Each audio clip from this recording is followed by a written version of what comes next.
बाहर से। ठीक है, क्यों इससे इम्पोर्टेंट? क्योंकि जब हम इस पर काम करते हैं it gives you maximum protection, आपकी भी प्रोटेक्शन हो रही है, आपके सैम्पल की भी प्रोटेक्शन हो रही है और इन्वायरमेंट की भी प्रोटेक्शन। आपकी कैसे प्रोटेक्शन हो रही है?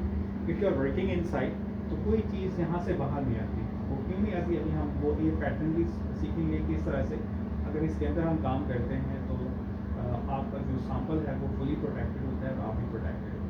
ठीक है, कोई चीज़ बाहर से नहीं आएगी, बाहर से अंदर भी नहीं जाएगी, क्योंकि जो एयर है जहाँ पे एयर कर्टन बनता है, अभी हम उसको भी सीखेंगे किस तरह से बनता है। और जो भी एयर आती है ये फ्रंट इनटेक ग्रिल है, इससे ये अंदर मूव करती है और यहाँ से अंदर मूव वो नहीं करती है। ये अभी हम वो भी हम देखेंगे किस तरह से होती है। इसमें फ्रंट इनटेक ग्रिल है, बैक इनटेक ग्रिल है। आवाज़ जो है वो लैमिनर फ्लो होकर आ रही होती है, स्पीकिंग एयर HEPA फिल्टर से वो पास होती है और इसमें आती है। और इसके बाद ये पीछे से इसमें मूव करती है, ऊपर ब्लोअर लगा हुआ है, उसके बाद HEPA फिल्टर है और फिल्टर होकर दोबारा से वो होती है। इसमें मुख्तलिफ क्लासेस होती हैं जो कि ऊपर लिखी होती हैं। नॉर्मली जो बायोसेफ्टी कैबिनेट्स होते हैं उनकी 3 क्लासेस होती हैं, क्लास 1, क्लास 2 और क्लास 3। क्लास 2 में आगे सब क्लासेस होती हैं, क्लास 2 A1 A2 और क्लास 2 जो है E1 B2। वो हम डिटेल में डिस्कस करेंगे कि किस तरह से जो है वो उनकी क्या क्या उनकी एप्लीकेशंस क्या क्या हो सकती हैं। आप बैठने के लिए वाटर पीरियड यहाँ पे। तो जब हम आते हैं सबसे पहले हमारा काम क्या होता है कि नॉर्मली इसमें हम यूवी लाइट ऑन रखते हैं। यहाँ पे यूवी का बटन है, इसे हम जब क्लोज करते हैं तो इसका लाइट जो है कुछ देर बाद बंद हो जाएगी और हम इसमें यूवी लाइट इसकी ऑन कर सकेंगे। इसको जो फ्रंट ग्लास है इसको समझना बहुत, जैसे सैश हम कहते हैं, इसको समझना बहुत ज़रूरी है क्योंकि इसमें एक साइन दिया हुआ आता है कि सैश की हाइट आपने कितनी रखनी है।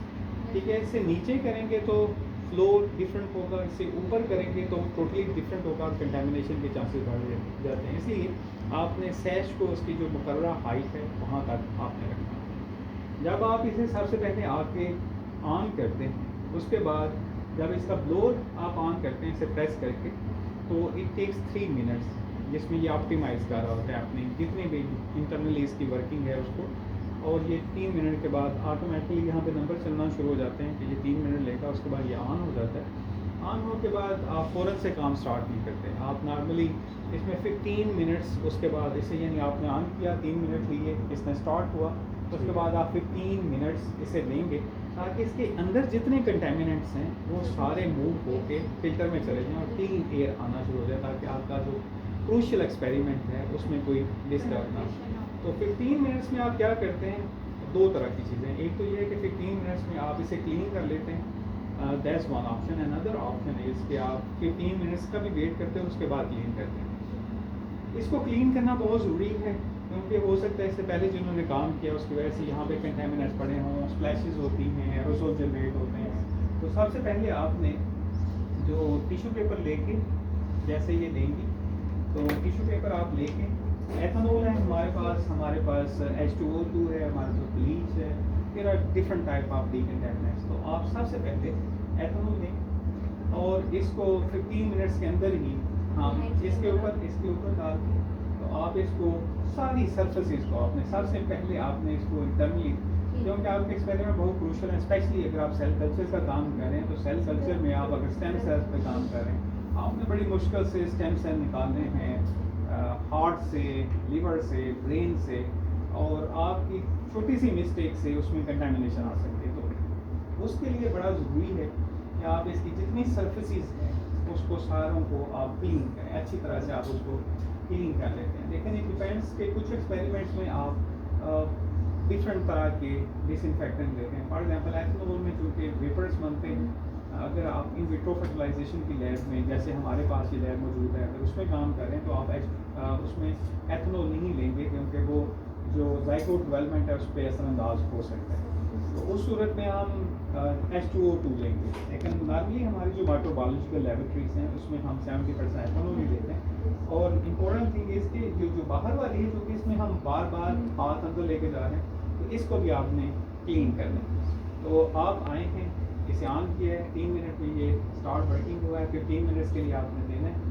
उसके बाद 15 मिनट्स में आप इसे क्लीन करते हैं। उसके बाद जो भी चीज़ आप इसके अंदर लेके जाते हैं उसको आपने क्लीन करके इसके यानी जो भी चीज़ आपके पास टिप्स हैं, टिप्स का बॉक्स है, आपके पास पाइपर्स हैं, जैसे यहाँ पे पाइपर्स पड़े हुए, जो भी आप इसके अंदर लेके जाएंगे उसको आप एथेनॉल से वाइप करके अंदर लेके जाएंगे। आप नॉर्मली 2 एरियाज डेजिग्नेट करते हैं। एक एरिया को आप कहते हैं क्लीन एरिया, जिसमें आप जो भी चीज़ें अंदर रखते हैं, फिर आप यहाँ पे काम करते हैं, और दूसरी तरफ आप डिस्कार्ड एरिया रखते हैं। ये और दूसरा इम्पोर्टेंट चीज़ ये है कि आप 6 इंचेस जो आपकी इंटेक ग्रिल है इससे अंदर काम करते हैं, क्योंकि एक तो आप इसको ब्लॉक नहीं कर सकते।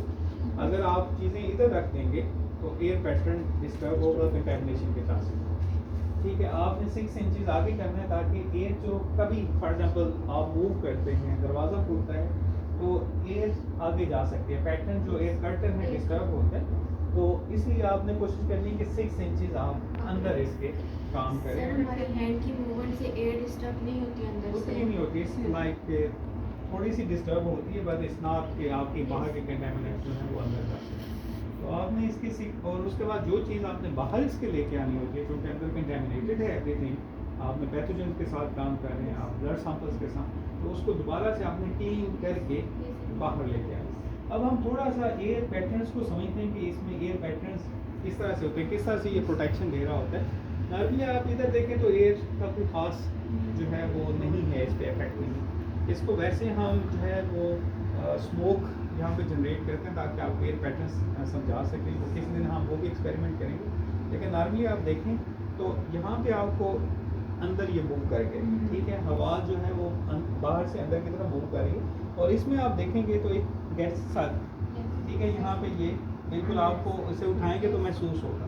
तो इस तरह से जो बाहर की हवा है वो सारी इसके अंदर चली जाती है, अंदर मूव नहीं करती। तो इस तरह से आपका सैंपल जो है वो प्रोटेक्टेड, और अंदर की हवा भी बाहर मूव नहीं करती क्योंकि वो इनटेक ग्रिल से अंदर ही जा रही है। इसी तरह से इसके बैक पे जो है वो है बैक इनटेक ग्रिल है, जिससे हवा जो है ऐसे ऊपर से आती है और फिर लैमिनर फ्लो होते हुए फ्रंट इनटेक ग्रिल से और बैक इनटेक ग्रिल से ये मूव करता है। अब इसमें एक चैलेंज जो आता है, नॉर्मली ये आपने किसी हद तक सीखा होता है कि किस तरह से काम करना है। अगर खुदा न खास्ता ये काम कर रही हैं और यहाँ पे ये स्पिल हो गई, ये ट्यूबरकुलोसिस का कल्चर हो सकता है, ये जो है स्टैफ ऑरियस का कल्चर हो, so there are now billions of those particles which are contaminated and they are there. तो अब आपने क्या करना है? सबसे पहले इसको नीचे करके यूवी ऑन कर लेंगे। सबसे पहले इस सूरत में यूवी ऑन करने से हो सकता है वो, लेकिन चूंकि ये विजिबल है हमारे, तो इसको आपने स्पेशली ट्रीट करना है। तो इसके लिए ये होता है क्योंकि ये लिक्विड है, तो जब भी लिक्विड आपका हो तो आप मल्टीपल इसके ऊपर जो है वो टिश्यू पेपर रखेंगे ताकि ये इसको ये फर्दर स्प्रेड ना हो और इसमें अब्जॉर्ब होना शुरू हो जाए। तो पहला स्टेप यही करते हैं, टिश्यू पेपर आपके पास है तो आपने टिश्यू पेपर रख दिया। दूसरा काम आपने क्या करना होता है? सर इसको क्लोज कर देंगे। मान करेंगे या नहीं करेंगे? वो जो है वो लैब की सूरत में स्पिल हो तो उसमें करते हैं। इसमें अगर टिश्यू आपने सारे रख दिए इर्द गिर्द, ठीक है, उसके बाद आपने इसको डीकंटेमिनेट करना है। तो जो भी आपके पास डीकंटेमिनेशन का सोल्यूशन है, आपके पास एथेनॉल है, आपके पास ब्लीच है, आपके पास H2O2 है, वो आपने इसके ऊपर डाल देना, ठीक है। उसके बाद एक इम्पोर्टेंट टर्मिनोलॉजी है which is very important and that is called the contact time. आपको ये नहीं है कि ऊपर डाल दिया और उठा के आपने वेस्ट कंटेनर में सारा कुछ डाल दिया, बल्कि उसे कंटैक्ट टाइम में एटलीस्ट आपने 2 मिनट्स के लिए रखना होता है, और आप ज़्यादा आई थिंक एटलीस्ट 5 मिनट्स के लिए, and some time is like it depends on कि कौन सा आपने डीकंटेमिनेशन का सोल्यूशन इस पर ऐड किया। एटलीस्ट आपने 2 मिनट्स देने हैं और 2 to 5 मिनट्स आपने देने हैं ताकि वो जितने जर्म्स हैं वहाँ पे किल हो सकें। और उसके बाद आपने ये जो जितना भी डीकंटेमिनेटेड है इसको आप उठाएंगे, और जो रेड आपका वेस्ट कंटेनर, क्योंकि ये कंटेमिनेटेड है, इस कंटेन द इन्फेक्टियस एजेंट, तो आप अपने रेड कंटेनर में उसको डाल दें, ठीक है। दूसरी सूरत में अगर आप ब्लड के साथ काम कर रहे हैं, कोई भी आपका HIV का सैंपल है, HPV का सैंपल है, आपके पास HCV का सैंपल है, वो स्पिल हो जाता है और वो यहाँ से इंटरनली भी मूव हो जाता है, यानी ये ग्रिल है इससे अंदर ये पोर हो जाता है। तो फिर क्या करेंगे आप? फिर भी यही काम करेंगे कि ये चूँकि जो है ये मूव हो सके, इसको हम उठाएंगे अगर इसके साथ इसको क्लीन करेंगे इसके अंदर उसी तरह से हम टॉवल रखेंगे, पेपर टॉवल, अब्जॉर्बेंट पेपर जो भी हमारे पास अवेलेबल है उससे हम सोप करेंगे, उसके ऊपर डिकंटेमिनेशन के लिए जेम जो भी है हमारे पास वो डालेंगे और उसको उस तरह से क्लीन करेंगे. So this is how we are working with the biosafety cabinet and this is meant for your protection, environmental protection and your sample protection. तो इस तरह से आप जितने भी samples हैं वो प्रोटेक्टेड हैं. जी. हम जिस